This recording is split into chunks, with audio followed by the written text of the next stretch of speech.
Demikian firman Tuhan yang terambil dari Lukas pasal 15 ayat 11 sampai ayat yang ke-32. Itulah firman Tuhan yang perlu kita renungkan, saudara, pada pagi hari ini. Yang berbahagia adalah kita yang sudah baca dan renungkan firman Tuhan. Bapak Ibu Saudara yang saya kasih dalam Tuhan Yesus Kristus, perikop yang sudah kita baca tadi adalah termasuk dalam beberapa perumpamaan yang disampaikan oleh Tuhan Yesus. Kalau saudara baca ayat-ayat sebelumnya atau perikop sebelumnya, maka sebelum perumpamaan anak yang hilang ini, ada dua perumpamaan yang sudah Tuhan ungkapkan di atas, yaitu berbicara tentang domba yang hilang dan dirham yang hilang. Ini berbicara sesuatu yang hilang, tetapi ada perbedaan, saudara. Kalau saudara perhatikan, domba dan dirham yang hilang bukan karena keinginannya sendiri, saudara. Hilang karena ketelodoran pemiliknya. Dirham hilang, kalau saudara punya uang hilang, bukan karena kesalahan uang itu, tapi karena kesalahan pemilik dari uang itu. Domba juga kalau hilang, udah tahu domba itu tidak punya, maaf, otak gitu ya, nggak dijaga, makanya hilang, saudara. Jadi kehilangan domba itu adalah karena kelalaian pemilik. Tetapi berbeda dengan kehilangan perumpamaan hilang anak yang kita sudah baca tadi. Hilang karena keinginannya sendiri. Dua perumpamaan yang pertama itu menuju kepada semua orang, saudara. Siapapun dia. Karena kita sudah tergadai dalam dosa, makanya dengan sendirinya kita terhilang, saudara. Tetapi perumpamaan yang kedua, yaitu tentang anak yang hilang. Saudara, itu berbicara umat Allah. Sebenarnya dua perumpamaan pertama itu berbicara untuk semua orang, tetapi perumpamaan anak yang hilang pada waktu Yesus menyampaikan itu berbicara tentang orang Israel. Kalau kita tarik ke kita hari ini, itu berbicara tentang orang Kristen, saudara. Tentang umat Allah. Bapak Ibu, saudara-saudara yang saya kasih dalam Tuhan Yesus Kristus, seperti doa dari WL kita tadi, dunia ini penuh dengan godaan, saudara. Karena godaan itu banyak orang Kristen terhilang. Ya, ada banyak orang berkata bahwa dari dua anak yang dipunyai oleh bapak ini, yang hilang yang mana, saudara?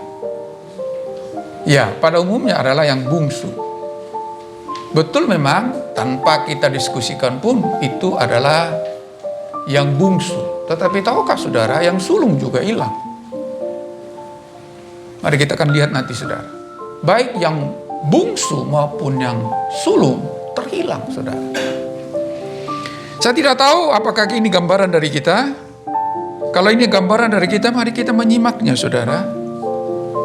Karena kita harus sadar bahwa banyak sekali perilaku kita, perbuatan kita, walaupun kita sudah menjadi umat Allah, yang digambarkan oleh anak yang bungsu ini dan juga anak yang sulung ini.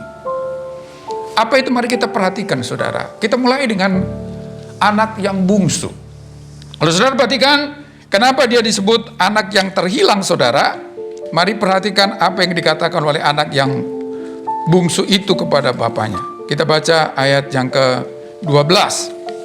Ayat 12. Kata yang bungsu kepadanya, Bapa, berikanlah kepadaku bagian harta milik kita yang menjadi hakku. Lalu ayahnya membagi-bagikan harta kekayaan itu di antara mereka. Mari perhatikan, saudara, bapaknya masih sehat, bapaknya masih seger, saudara, nggak penyakitan, bapaknya masih punya pekerjaan yang banyak, rencana yang banyak, tetapi si bungsu ini berkata, Bapak, berikan hakku yang menjadi hakku, katanya. Ini berbicara warisan, saudara. Nah, si bungsu ini mau mengambil, memang itu bagiannya, ya. Ada aturan dalam tradisi Yahudi tentang hak waris, saudara. Dan memang itu haknya. Tetapi ini menjadi kurang ajar, saudara, karena haknya diminta sebelum bapak yang mewariskannya meninggal. Biasanya walaupun sudah ada surat wasiat, saudara, wasiat baru berlaku ketika yang mewasiatkannya itu mati. Nah ini belum, surat wasiat juga nggak ada, gitu kan. Bapaknya masih segar, sehat, tapi dia berkata, "Pak, hakku mana?" Gitu kan. Ini anak yang kurang ajar ini, saudara, mengharapkan bapaknya cepat mati, gitu kan. Nggak mati aja sudah diminta bagiannya. Saudara-saudara yang saya kasih dalam Tuhan Yesus Kristus, kenapa ya kira-kira anak ini begitu teganya menganggap bapaknya mati, sehingga dia memaksa bapaknya untuk memberikan haknya? Saudara-saudara, walaupun itu hak dari si bungsu ini, tetapi dia sudah melangkahi aturan yang menyebabkan dia kurang ajar kepada bapaknya. Dan itu kemudian terbukti, saudara, kurang ajarnya si bungsu ini, maka kita berkata bahwa dia adalah anak yang hilang. Lalu dilanjutkan ayat 13. Setelah, memang luar biasa nih Bapak. Biasanya kalau Bapak seperti saya ini, saya tonjok dulu mulutnya, baru nanti saya berpikir mau kasih apa enggak. Ini nggak ada, saudara, dalam perumpamaan Tuhan Yesus ini. Bisa saja mungkin saya nggak tonjok mulutnya, tapi saya akan menangis. Kenapa? Ini anak kurang ajar. Dibesarkan supaya punya adat gitu ya, tetapi ini nggak punya adat. Mungkin saya akan meraung-raung dalam tangisan saya kepada Tuhan. Tetapi luar biasa, Bapak ini nggak ada komentar sedikit pun. Lalu Bapak itu membagi-bagikan harta mereka. Luar biasa nih si Bapak, dan memang itu juga akan menjadi gambaran dari Allah yang kita sembah sebagai Bapa kita, saudara. Nah, setelah si bungsu ini mendapatkan haknya, itu yang saya katakan tadi, kenapa ini si bungsu ini kurang ajar? Ayat 13. Beberapa hari kemudian, anak bungsu itu menjual seluruh bagiannya itu lalu pergi ke negeri yang jauh. Di sana ia memboroskan harta miliknya itu dengan hidup berfoya-foya. Nah ini sebenarnya yang menjadi godaan bagi si bungsu ini, sehingga dia kurang ajar kepada bapaknya. Godaan hidup berfoya-foya. Godaan tawaran dunia ini, sehingga dia begitu tega menghancurkan hati bapaknya, sehingga menganggap bapaknya sudah tidak ada, saudara, hanya karena kenikmatan dunia ini. Dan itu terbukti ketika bapaknya sudah memberikan haknya itu, dia jual lalu hidup berfoya-foya. Saudara-saudara yang saya kasih dalam Tuhan Yesus Kristus, inilah yang mendorong sikap si bungsu ini menjadi kurang ajar. Kenikmatan dunia ini membuat dia mata gelap, saudara. Buta matanya melihat kebenaran, saudara. Saudara yang saya kasih dalam Tuhan Yesus Kristus, sikap si bungsu ini menggambarkan orang Kristen, saudara, yang begitu tega menyakiti Tuhan dengan menjual dan menghamburkan haknya. Memang barang siapa percaya kepadanya tidak binasa, melainkan beroleh hidup yang kekal. Diberi hak menjadi anak-anak Allah, kata Rasul Yohanes. Tetapi hak itu dihambur-hamburkan, saudara, dengan hidup berfoya-foya, saudara. Bukankah ada banyak orang Kristen hari ini begitu tega menghambur-hamburkan anugerah Allah dalam hidupnya dengan kenikmatan dunia ini, saudara. Kenikmatan dunia ini lebih berharga daripada anugerah Allah, sehingga dia berani membeli kenikmatan dunia ini, saudara. Padahal Allah sudah membeli kita dengan harga yang mahal, tetapi kita justru membeli lagi kenikmatan dunia ini dengan harga yang Tuhan sudah siapkan. Makanya si bungsu ini disebut anak yang hilang. Dan saya tidak tahu apakah ini juga gambaran dari kita, saudara. Kenikmatan dunia ini sering menjerat kita, saudara, mengikat hidup kita, sehingga kita tidak lagi bisa membedakan mana hak kita. Bayangkan, saudara, hak kita jual hanya untuk kenikmatan dunia. Saudara yang saya kasih dalam Tuhan Yesus Kristus, itu bisa kita lihat hari-hari ini, saudara, dalam kehidupan kekristenan. Gak peduli apakah itu hak itu adalah mahal harganya, tetapi karena kenikmatan dunia ini rela dijual, saudara. Maka ia menjual semua haknya, katanya, semua bagiannya, hanya untuk berfoya-foya. Coba mari kita periksa diri kita, saudara. Adakah si bungsu ini menjadi gambaran kita, saudara? Sudah menjadi Kristen, sudah menjadi anak papa, tapi di luaran sana hidup berfoya-foya, nggak peduli bagaimana kelakuan kita. Yang penting nikmat. Makanya hedonisme itu hati-hati, saudara. Awalnya sebenarnya hedonisme itu baik. Kan nggak salah kita memikirkan kesenangan kita, nggak salah kan supaya kita memikirkan kebahagiaan kita. Tetapi menjadi amburadul hedonisme sekarang ini, karena apa? Itu menjadi fokus, itu menjadi tujuan. Makanya ada banyak orang menghalalkan segala cara asal dapat duit, gitu kan? Asal sukses, asal senang. Termasuk di dalamnya menjual haknya, saudara. Mungkin kita berkata, oh saya bukan seperti itu. Ya puji Tuhan, haleluya, kalau sudah tidak seperti itu. Tetapi pernahkah dalam perjalanan hidup Anda sebagai orang percaya, sebagai anak-anak Tuhan, mencoba lebih menekankan kenikmatan dunia ini daripada mempertahankan hak kita? Nggak usah jauh-jauh, mungkin kita nggak berfoya-foya di night club, saudara, atau di kafe sana, atau di kehidupan malam. Barangkali mungkin tidak seperti itu. Tetapi kadang-kadang udah berkata, aku baik-baik aja. Aku nggak main perempuan, atau nggak main laki-laki. Kadang-kadang kita nggak fair kan, hanya main perempuan, padahal perempuan juga main laki-laki juga. Kan gitu kan? Tapi udah kebiasaan umum itu, nggak main perempuan aja, kayaknya laki-laki itu yang salah aja terus. Padahal perempuan juga banyak salahnya, main laki-laki juga. Ya kan? Aku nggak selingkuh, barangkali begitu. Aku nggak korupsi, aku nggak bunuh orang. Karena kita merasa tidak melakukan hal itu, sepertinya hidup kita baik-baik saja. Tapi padahal kita gambaran dari anak bungsu ini. Lebih menekankan yang dunia ini daripada hak kita. Saudara, sebagai contoh ini, mungkin saudara nggak setuju dengan saya, tapi nggak apa-apa. Tapi saya akan sampaikan ini, Bapak Ibu. Saudara setuju nggak setuju? Mudah-mudahan setuju. Hari Minggu kita adakan jam 8 di sini, gitu.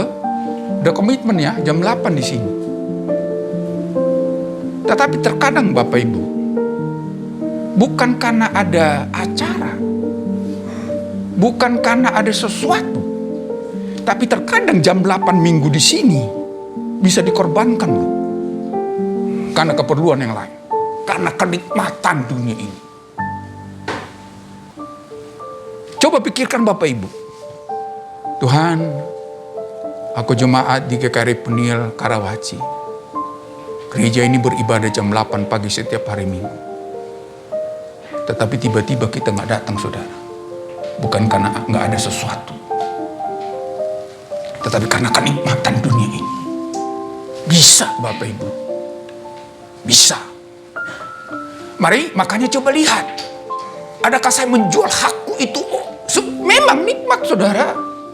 Apalagi kalau banyak tawaran dalam dunia. Kalau nggak nikmat, nggak mungkin ditawarkan, saudara. Lihatlah iklan di televisi atau dimanapun. Kenapa ditawarkan? Karena nikmat. Dan itu seringkali membuat kita buta melihat hak kita. Makanya dikatakan, dia berfoya-foya. Tetapi saudara tahu, apa akibat yang didapatkan oleh yang bungsu ini? Saudara, kalau saudara baca ayat 14 dan sampai 16. Setelah dihabiskannya semuanya, timbullah bencana kelaparan di dalam negeri itu, dan ia pun mulai melarat. Lalu ia pergi dan bekerja pada seorang majikan di negeri itu. Orang itu menyuruh dia ke ladang untuk menjaga babinya. Lalu ia mengisi perutnya dengan ampas yang menjadi makanan babi itu, tetapi tidak ada seorang pun yang memberikan kepadanya. Tragis, saudara. Sebelum dia menjual haknya, dia adalah anak kesayangan, saudara. Anak yang dihormati oleh hamba-hambanya. Tetapi setelah ia menjual haknya, jangankan hamba, saudara, yang dimiliki hamba pun dia tidak layak dapatkan. Ampas untuk makanan babi itu pun tidak dia dapatkan. Padahal buat seorang hamba pun gak mungkin ampas, saudara. Tapi ini ampas sekalipun dia tidak bisa dapatkan. Tragis, saudara. Inilah kehidupan dari orang Kristen yang coba menjual haknya. Hati-hati Bapak Ibu. Kesenangan itu hanya sesaat. Jadi jangan coba-coba. Yuk, nanti hari Minggu ada pengakuan dosa. Hati-hati Bapak Ibu. Kalau Anda coba menjual hak Anda oleh karena kenikmatan dunia ini, hidup Anda akan tragis. Dan itu, makanya itu menjadi contoh bagi kita hari ini, saudara. Itu yang saya katakan tadi. 2 perumpamaan pertama untuk seluruh orang. Tetapi perumpamaan anak yang hilang ini menunjuk kepada orang Kristen umat Allah. Yang seringkali menghambur-hamburkan anugerah Allah. Yang seringkali menyia-nyiakan kasih setia Tuhan. Hanya berlindung di ayat yang berkata Allah itu setia. Bapak Ibu, Allah itu memang kapanpun dan sampai dimanapun akan setia. Tetapi bukan berarti kita tidak harus setia. Kalau suatu saat kita nggak setia, gambaran anak yang diusaha akan menjadi milik kita. Tragis, saudara. Tapi puji Tuhan, haleluya. Di tengah-tengah tragis itu, anak ini sadar. Anak ini ingat kembali statusnya. Kesadaran akan keberadaannya, lalu dia berkata pada ayat yang ke-19, 17 dan 19. Betapa banyaknya orang upahan Bapakku yang berlimpah-limpah makanannya. Baik, coba bayangkan saudara. Betapa banyaknya orang upahan. Hamba itu. Hamba Bapakku aja berlimpah-limpah makanannya. Aku sementara di sini, wah tragis kan. Budak bapaknya aja berlimpah makanannya. Aku anak dari bapak yang punya budak itu. Ampas untuk babi pun gak dapet. Memang Bapak Ibu, ini kalau kita sadari, kesulitan menyadarkan orang. Tapi kalau itu masih waras, saudara. Kalau itu masih waras, kesulitan akan menyadarkan orang kepada jalan yang salah. Dan ini membuktikan Bapak Ibu, 2 perumpamaan pertama harus dicari. Gak mungkin dirham ketemu dari dirinya sendiri. Domba gak mungkin ketemu dari dirinya sendiri. Gembala aku tadi hilang, ini sekarang. Gak mungkin, gak bisa juga. Koin itu berkata, kenapa kamu taruh saya sembarangan? Hilang kan? Ini sekarang ketemuan. Enggak. Harus dicari, saudara. Domba harus dicari, dirham harus dicari. Tetapi berbicara anak, gak akan dicari, saudara. Harus datang dari kesadarannya sendiri. Tetapi luar biasanya Tuhan itu tetap mengasihi semua, baik itu yang digambarkan oleh domba dan dirham maupun yang digambarkan oleh anak. Memang di 2 perumpamaan pertama Allah yang mencari, saudara. Seperti pemilik domba yang mencari dombanya yang hilang, seperti pemilik dirham yang mencari dirham yang hilang. Tetapi walaupun Allah tidak mencari anak yang hilang, dia pakai peristiwa yang dialami oleh anaknya itu untuk menyadarkan dia. Tapi ingat, kalau masih waras, saudara. Nah kebetulan bungsu ini waras. Kesulitannya menyadarkan dia. Mohon maaf ini, goblok banget nih aku ya. Sementara di rumah bapakku upahannya aja berlimpah makanannya, aku di sini melarat. Kesadaran itu membuat sebuah pengakuan bagi anak ini. Dia berkata, aku akan bangkit dan pergi kepada bapakku dan berkata kepadanya, Bapa, aku telah berdosa terhadap sorga dan terhadap Bapa, dan aku tidak layak lagi disebut anak Bapa. Dia menyadari semua itu karena dosanya, saudara. Dia menyadari bahwa itu adalah pemberontakannya kepada Tuhan. Dan inilah titik poin bagi si bungsu ini. Bukan karena sadar kesulitannya, tetapi sadar juga bahwa itu diakibatkan oleh dosanya. Kenapa seringkali kita tidak bisa dipulihkan, saudara? Karena kita mempertahankan kedudukan kita, keputusan kita, pilihan kita. Si bungsu ini sadar, ini karena dosaku. Dan saudara perhatikan luar biasa saudara. Yang dia tinggalkan adalah bapaknya. Tetapi yang pertama dia berkata, aku telah berdosa kepada sorga.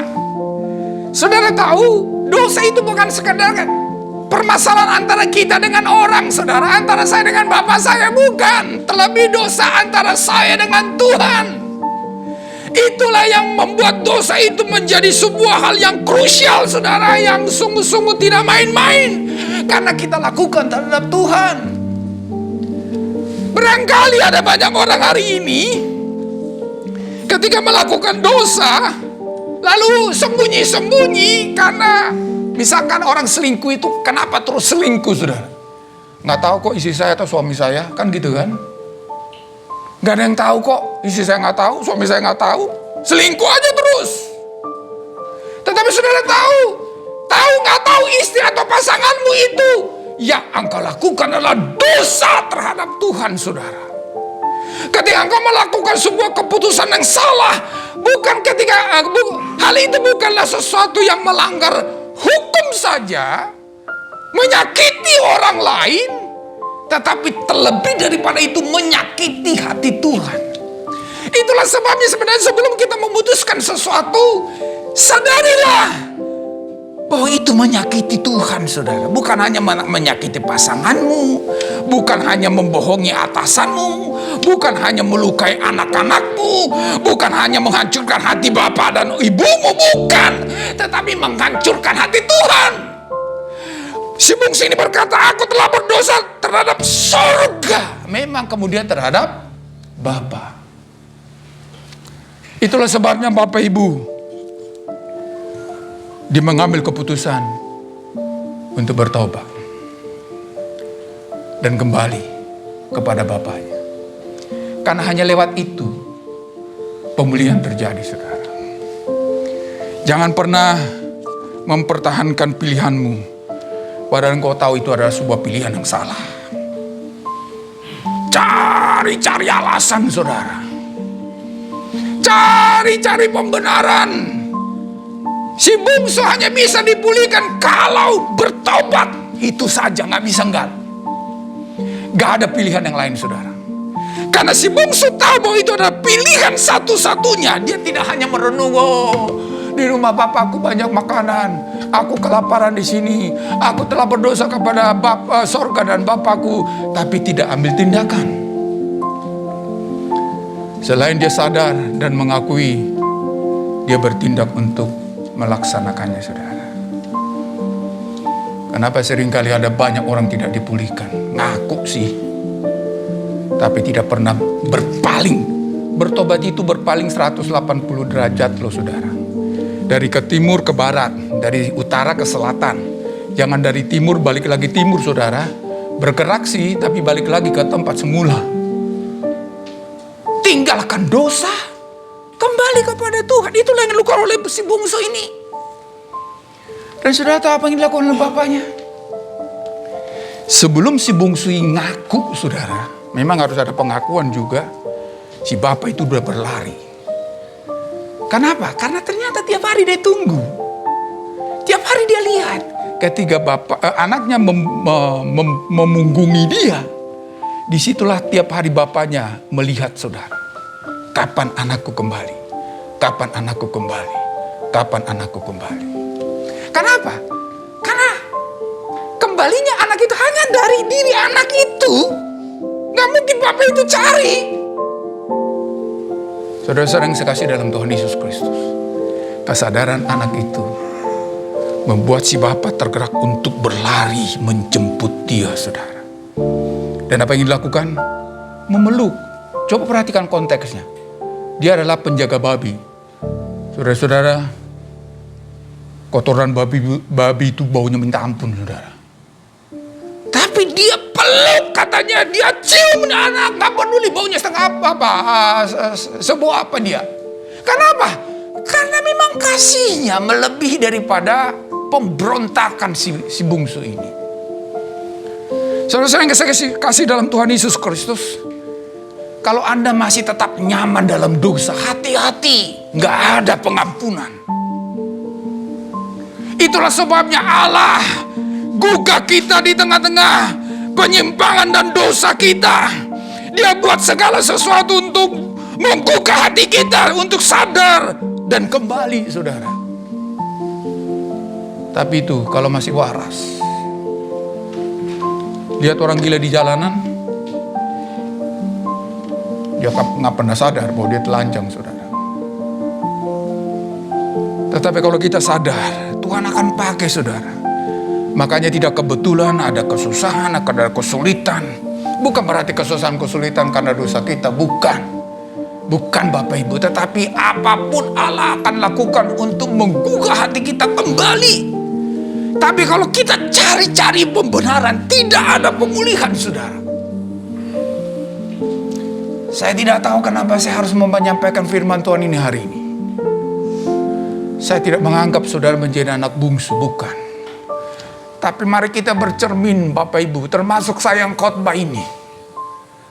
Kalau kita sungguh anak-anak Tuhan, tetapi masih menghambur-hamburkan anugerah dan kasih karunia Allah dengan menjual hak kita itu kenikmatan dunia ini, perlu bertobat, saudara. Siapapun kita, termasuk saya, kita lebih memilih kenikmatan dunia ini daripada hak kita sebagai anak-anak Allah. Hanya bertobat, saudara. Gak bisa enggak. Gak cukup hanya datang ke gereja. Bertobat, saudara. Artinya apa? Ya tinggalkan dong foya-foya sana. Tinggalkan pelacuran di sana. Tinggalkan pemberontakan di sana. Itu kan bertobat. Lalu balik lagi ke Bapa. Kalau kita dulu ke utara, ke selatan sekarang. Di mana kita ada dulu di selatan. Kalau kita dulu di timur lalu pergi ke barat, balik lagi ke timur. Dan luar biasa loh, saudara. Mari perhatikan apa yang dikatakan oleh anak bungsu itu. Aku telah berdosa terhadap sorga dan Bapa. Aku tidak lagi layak disebut anak Bapa. Jadikan aku menjadi salah satu upahan Bapa. Itu kan yang direnung-renungkan di tempat pemberontakan itu. Tapi coba perhatikan apa dikatakan ketika dia ketemu bapaknya. Ketika ketemu bapaknya. Ayat yang ke 21, coba. Kata anak itu kepadanya. Mari perhatikan ini. Bapa, aku telah berdosa terhadap sorga dan terhadap Bapa. Aku tidak lagi layak lagi disebut anak Bapa. Terus ayat 22. Tetapi ayat itu loh. Kok langsung tetapi ayat itu? Ada yang hilang nggak? Perhatikan Bapak Ibu, ada yang hilang nggak? Coba ayat yang ke-19 tadi. Aku telah berdosa terhadap sorga dan Bapa. Aku tidak layak lagi disebut anak Bapa. Jadikan aku menjadi salah satu dari upahan Bapa. Ya kan? 20. 1. Aku telah berdosa terhadap sorga dan Bapa. Aku tidak layak lagi disebut anak Bapa. Langsung berkata. Bapa itu berkata. Ada yang hilang, saudara. Hilangnya apa? Jadikan aku salah satu dari upahan Bapa. Luar biasa Bapak kita itu, saudara. Bagi anak itu menjadi upahan pun gak masalah, asal kembali ke rumah Bapak. Tetapi ternyata Bapak memberikan lebih daripada itu, saudara. Tidak hanya sekadar menerima dia jadi upahan. Itu kan udah bagus bagi anak itu. Tetapi dia jadikan dia tetap jadi anak, saudara. Udah diam aja, diam. Selesai ya. Jadi engkau berdosa terhadap sorga dan Bapa. Engkau telah tidak layak lagi disebut anak Bapa. Stop. Dia rangkul, dia cium. Lalu diberikan kepada anak buahnya berkata, ayo sembelih itu anak lembu tambun. Dipulihkan hak-haknya, saudara.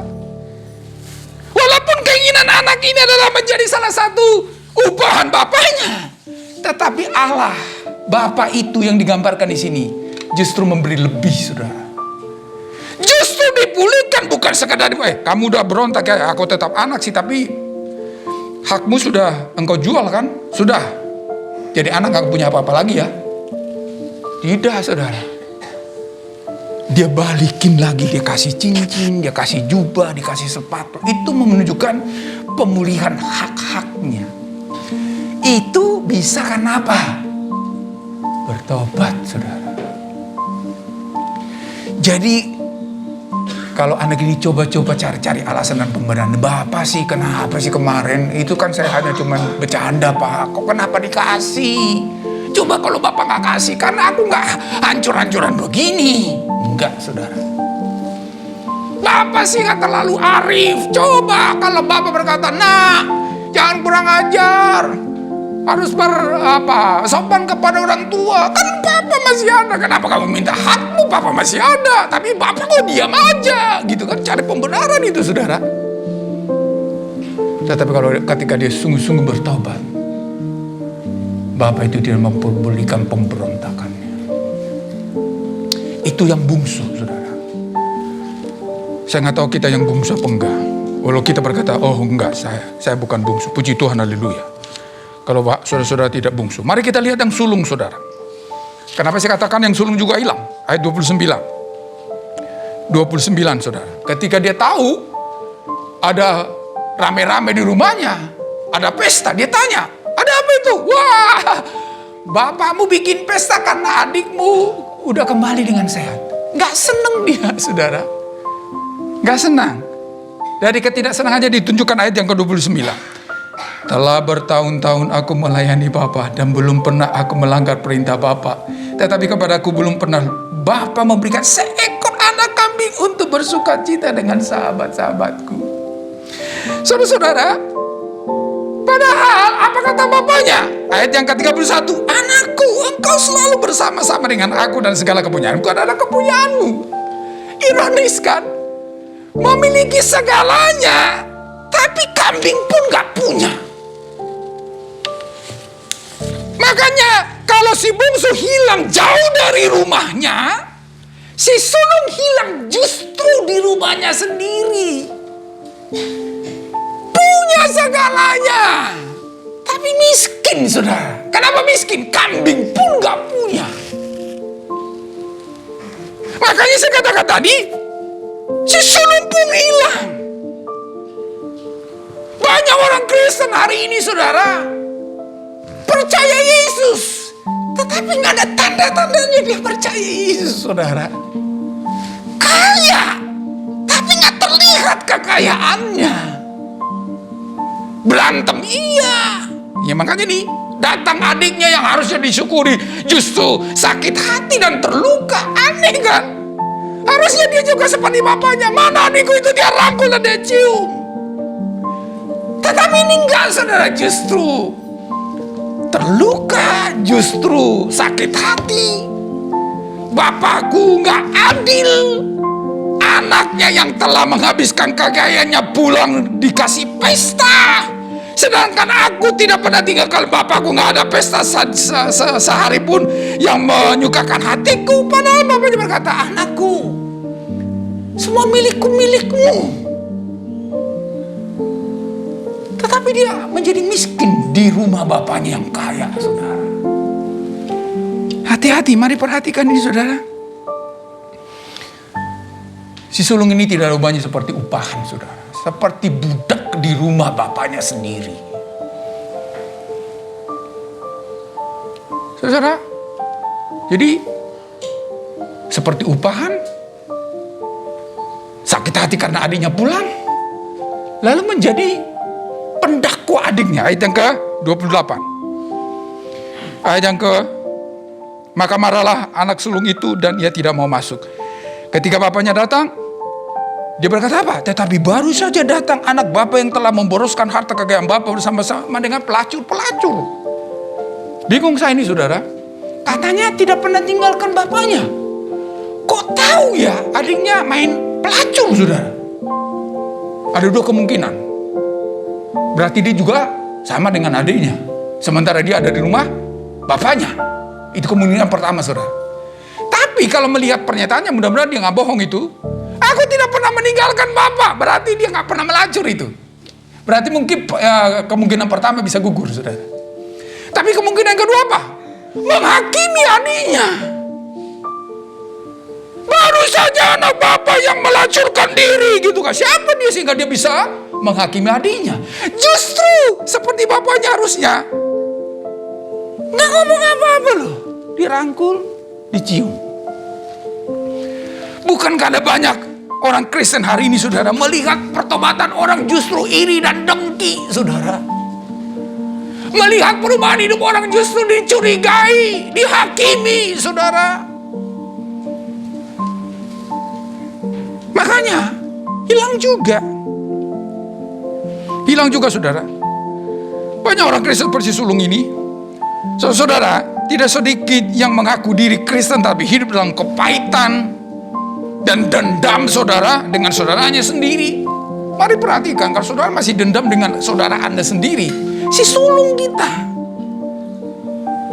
gak peduli apapun status kita, saudara. Harusnya kita senang dengan orang yang bertobat, saudara. Orang Kristen yang mengabarkan sikap si sulung ini pun membutuhkan pertobatan sama seperti si bungsu. Mungkin kita ada bersama-sama Tuhan terus, tapi tidak ada dampak dari bersama-sama dengan Tuhan. Berarti kita hilang di rumah Bapa sendiri. Dan itu perlu bertobat, saudara. Siapapun kita, termasuk saya ngomong ini. Dia ada perpecahan di beberapa gereja hari ini, saudara. Kenapa? Itu sikap si sulung, saudara. Nggak usah cari gereja mana, ada di depan mata kita. Kenapa kita gontok-gontokan? Kenapa, Bapak Ibu? Sikap si sulung yang tidak bisa menerima si bungsu. Mungkin kita benar loh, saudara. Tapi karena kita tahu orang lain salah, lalu bertobat dari kesalahannya, kita mengharapkan si adikku itu salah terus. Gak usah bertobat gitu kan. Makanya gontok-gontokan terus. Cakar-cakaran, saudara. Tapi kita pun juga hilang. Walaupun kita bukan si bungsu. Kalau sampai kita tidak bisa menerima orang lain, kita juga terhilang, Bapak Ibu. Kita juga terhilang. Kalau sampai kita resah dan gelisah melihat saudara sendiri, melihat, nggak tahu kita ini kakak atau adik ya, sama juga. Mungkin yang hilang seperti si bungsu itu adalah si sulung, bisa juga kan? Dan berposisi si sulung itu menjadi bungsu, sama, saudara. Kalau sampai saudara tidak bisa menerima saudaramu sendiri, engkau hilang. Seperti anak yang hilang itu, saudara. Siapakah kita sehingga kita menjadi hakim bagi orang lain? Hanya Tuhan yang hakim. Bapak itu aja gak menghakimi anak bungsu itu, saudara. Kurang ajar kamu ya. Rasain loh. Udah tau kan rasa apa akibatnya pemberontakan? Enggak, Bapak Ibu. Bisa saja sih Bapak itu. Oke. Sebelum kita ngobrol lebih jauh, duduk dulu. Papa mau ngomong. Kan gitu kadang-kadang orang tua sekarang kan. Tapi Bapak itu gak lakukan apa-apa loh, saudara. Sebelum anak itu ngomong, dia udah kejar, saudara. Harus itu menjadi gambaran si sulung juga. Kalau dia benar, nah masalah dia juga hilang, saudara. Bertahun-tahun aku bersama-sama dengan Bapak. Kambing pun gak aku punya. Salah lu sendiri. Semua milikku, anakku. Kenapa engkau gak nikmati? Itu tadi, hilang, saudara. Kalau gak hilang, dia akan nikmati. Boro-boro, jangankan kambing. Semua dia punya. Mau pesta, ayo pesta. Tapi ini kerja. Apa yang didapatkan dari kerjaan gak ada artinya bagi hidupmu. Saudara yang saya kasih dalam Tuhan Yesus Kristus, Saya tidak tahu gambaran apa yang kita miliki dari dua anak ini, saudara. Atau barangkali kombinasi dari duanya, saudara. Hilang, meninggalkan rumah Bapa dalam pemberontakan, tetapi juga hilang sementara ada di rumah, saudara. Sementara kita beribadah, memberontak juga. Memang si sulung itu gak memberontak dan melawan bapaknya sementara dia ada di rumah. Tapi gak ada arti sebagai anak bagi dia. Gak ada manfaatnya. Ada banyak orang Kristen hari ini gak ada manfaat jadi orang Kristen, saudara. Makanya Yakobus pernah berkata, apa gunanya saudara-saudara kalau kita punya iman? Loh, kok gak ada gunanya? Itu memang gak ada gunanya seperti anak sulung ini. Anak, tapi menjadi upahan, saudara. Mungkin upahan bapaknya itu lebih banyak yang didapat daripada anak sulung itu. Gak ada gunanya jadi anak. Gak ada bedanya dengan upahan, saudara. Jadi gambaran apapun yang kita dapat dari dua anak ini, semuanya membutuhkan pertobatan. Nggak usah cari-cari pembenaran, saudara. Kalau saudara masih cari pembenaran, Anda tidak akan pernah dipulihkan. Nggak peduli apapun keadaan kita, saudara. Tapi ingat, anak ini hanya bisa dipulihkan kalau dia kembali. Anak nggak akan dicari, saudara. Nggak akan dicari. Mau pulang atau enggak? Kalau pulang dipulihkan. Kalau nggak pulang, akan hancur, saudara. Tetapi hati Tuhan sedalam-dalamnya tidak menginginkan anak itu hancur. Maka dia pakai segala sesuatu, termasuk sulung juga. Dia pakai kembalinya si bungsu untuk menyadarkan si sulung, saudara. Supaya tahu, sepertinya si sulung itu kayak seperti apa sih? Ternyata gak jauh beda dengan si bungsu, saudara. Hilang. Dan membutuhkan pertobatan. Dan saudara tahu, apapun, siapapun kita, apakah kita si bungsu atau si sulung, atau kombinasi keduanya, kalau kita sungguh-sungguh bertobat, maka Tuhan akan pulihkan kita, gak peduli apapun keadaan kita. Tetapi Tuhan ingin supaya kita bertobat, karena pertobatan yang tuntas akan membawa pemulihan yang tuntas juga. Oleh karena itu, saudara, renungkan siapa kita hari ini, dan kita datang kepada Tuhan. Amin. Mari kita berdoa.